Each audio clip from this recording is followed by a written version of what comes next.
Nous vous l'annoncions en titre, le CHU Yalgado Ouedraogo dispose désormais d'une rampe d'accès au bâtiment principal d'hospitalisation de son service orthopédie et traumatologie.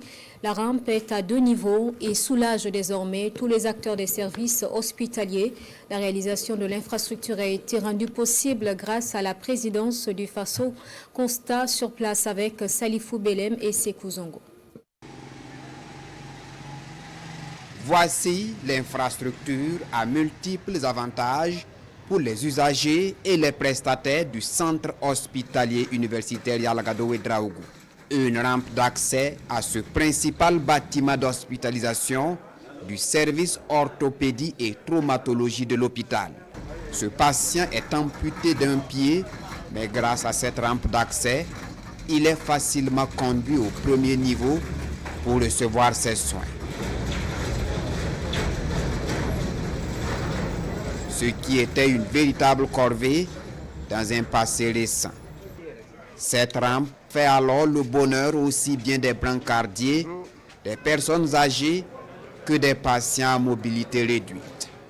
Ce n'est pas Fulbert Kaboré, fracturé au pied, qui dira le contraire. De manière qu'on est là, on peut monter avec nos béquilles pour pouvoir faire nos pansements et puis redescendre encore. Ça nous aide beaucoup plus que les escaliers. Parce que les escaliers, en cas de cas, tu peux faire erreur pour tomber. Ça nous soulage très beaucoup par rapport à monter avec les malades. Maintenant, comme ça, c'est très soulageant. Mais avec une chaise roulante, avec 2 accompagnants, peuvent gérer le travail. Également, nous utilisons ces rampes d'accès pour acheminer de l'équipement même dans les services. Vous imaginez des lits d'hospitalisation que nous devrons amener dans ces services. Nous étions obligés de passer à travers les escaliers. Mais avec la rampe d'accès, tout est facilité.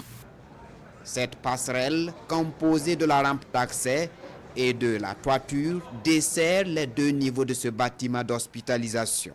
Une infrastructure qui présente également des garanties de sécurité et de durabilité. Une passerelle à 2 niveaux, avec une pente de 12%.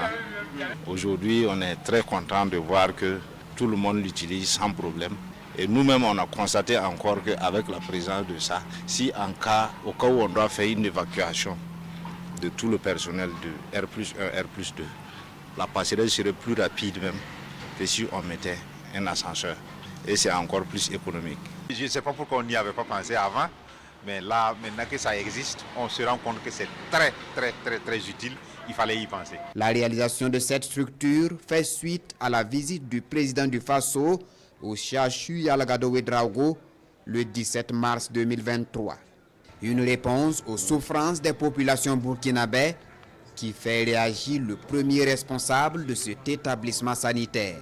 C'est vrai qu'il y a des voies plus autorisées que la mienne pour s'adresser à son Excellence, Monsieur le Président du FASO. Mais je me permets, en tout cas, au nom de l'ensemble des travailleurs du CHU Yalgado Ouedraogo et au nom de tous ces patients qui bénéficient de ces infrastructures, traduire vraiment notre gratitude à son Excellence, Monsieur le Président du FASO. Cette architecture métallique n'est pas la seule réalisation de la présidence du FASO au profit du centre hospitalier universitaire Yalgado Ouedraogo.